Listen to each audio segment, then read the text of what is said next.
विद्यार्थी मित्रों, आज हम व्याकरण में उपसर्ग और प्रत्यय देखेंगे। सबसे पहले उपसर्ग क्या है यह हम सीखेंगे। नीचे दिए हुए शब्दों पर ध्यान दीजिए। कन्या, इस शब्द में सु जोड़ने से नया शब्द हुआ सुकन्या।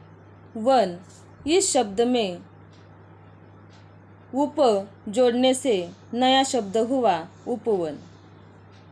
ईमान, इस शब्द में बे जोड़ने से नया शब्द हुआ बेईमान। न्याय, इस शब्द में अ जोड़ने से नया शब्द हुआ अन्याय। बच्चों, ध्यान से देखिए, इन शब्दों में कन्या, वन, ईमान और न्याय ये मुख्य शब्द है। इनके पहले क्रम से सु, उप, बे और अ ये अक्षर या अक्षर समूह जोड़े गए हैं। ये अक्षर या अक्षर समूह उपसर्ग कहलाते हैं। अब हम उपसर्ग की परिभाषा देखेंगे। नए शब्द बनाने के लिए मूल शब्द के पहले जो अक्षर या अक्षर समूह लगाया जाता है उसे उपसर्ग कहते हैं। या जो शब्दांश किसी मूल शब्द के आरंभ में जुड़कर उसके अर्थ में परिवर्तन लाते हैं उन्हें उपसर्ग कहते हैं। विद्यार्थी मित्रों, अब हम उपसर्ग युक्त शब्दों के कुछ उदाहरण देखेंगे। अ उपसर्ग जुड़ने से असंख्य और अकाल जैसे नए शब्द बनते हैं। अति उपसर्ग जुड़ने से अतिशय और अतिरिक्त जैसे नए शब्द बनते हैं।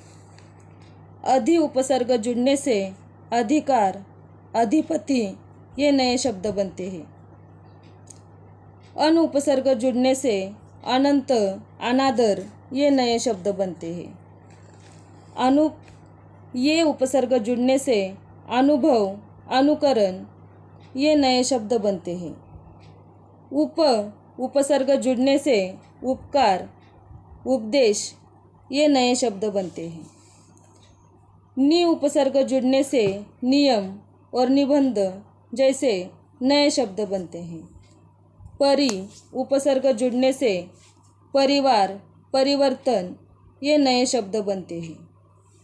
प्रति उपसर्ग लगने से प्रतिध्वनि, प्रतिदिन ये नए शब्द बनते हैं। प्र उपसर्ग जुड़ने से प्रख्यात, प्रबल ये नए शब्द बनते हैं। वि उपसर्ग जुड़ने से विजय, विदेश ये नए शब्द बनते हैं। सु उपसर्ग जुड़ने से सुलभ, सुजन ये नए शब्द बनते हैं। स उपसर्ग जुड़ने से सपूत, सफल ये नए शब्द बनते हैं।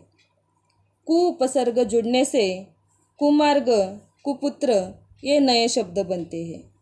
ना उपसर्ग जुड़ने से नाराज, नापसंद ये नए शब्द बनते हैं। इस तरह से हमने उपसर्ग युक्त शब्दों के कुछ उदाहरण देखे हैं। अब हम प्रत्यय युक्त शब्द सीखेंगे। नीचे दिए हुए शब्दों पर ध्यान दीजिए। संगीत, इस शब्द में कार जोड़ने से नया शब्द हुआ संगीतकार। ईमान, इस शब्द में दार जोड़ने से नया शब्द हुआ ईमानदार। बल, इस शब्द में वान ये शब्द जोड़ने से नया शब्द हुआ बलवान। सुंदर, इस शब्द में ता जोड़ने से नया शब्द हुआ सुंदरता। इनमें संगीत, ईमान, बल और सुंदर ये मूल शब्द है। इन शब्दों के अंत में क्रमशः कार, दार, वान और ता अक्षर या अक्षर समूह लगाए गए हैं। ये अक्षर या अक्षर समूह प्रत्यय कहलाते हैं। विद्यार्थी मित्रों, अब हम प्रत्यय की परिभाषा देखेंगे। नए शब्द बनाने के लिए मूल शब्द के अंत में, नए शब्द बनाने के लिए मूल शब्द के अंत में जो अक्षर या अक्षर समूह लगाया जाता है उसे प्रत्यय कहते हैं। या जो शब्दांश किसी मूल शब्द के अंत में जुड़कर उसके अर्थ में परिवर्तन लाते हैं उन्हें प्रत्यय कहते हैं। अब हम प्रत्यय युक्त शब्दों के कुछ उदाहरण देखेंगे। आ प्रत्यय जुड़ने से भूखा और प्यासा ये नए शब्द बनते हैं। आन प्रत्यय जुड़ने से थकान और उड़ान ये नए शब्द बनते हैं। आव प्रत्यय जुड़ने से बचाव और चुनाव ये नए शब्द बनते हैं। आहट प्रत्यय जुड़ने से मुस्कुराहट, घबराहट ऐसे नए शब्द बनते हैं। इक प्रत्यय जुड़ने से ऐतिहासिक, सामाजिक ऐसे शब्द बनते हैं। इत प्रत्यय जुड़ने से पीड़ित, परिचित यह नए शब्द बनते हैं। इन प्रत्यय जुड़ने से रंगीन, नमकीन ये नए शब्द बनते हैं। ईय प्रत्यय जुड़ने से भारतीय, राष्ट्रीय यह नए शब्द बनते हैं। गर प्रत्यय जुड़ने से कारीगर, सौदागर नए शब्द बनते हैं।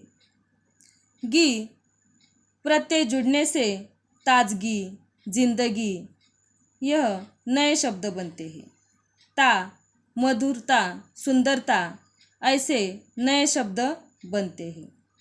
त्व प्रत्यय जुड़ने से मातृत्व, नेतृत्व ये नए शब्द बनते हैं। दार प्रत्यय जुड़ने से समझदार, शानदार ये नए शब्द बनते हैं। पन प्रत्यय जुड़ने से लड़कपन, बचपन ये नए शब्द बनते हैं। वान प्रत्यय जुड़ने से धनवान और गुणवान ऐसे नए शब्द बनते हैं। इस तरह से हमने प्रत्यय युक्त शब्दों के उदाहरण देखे।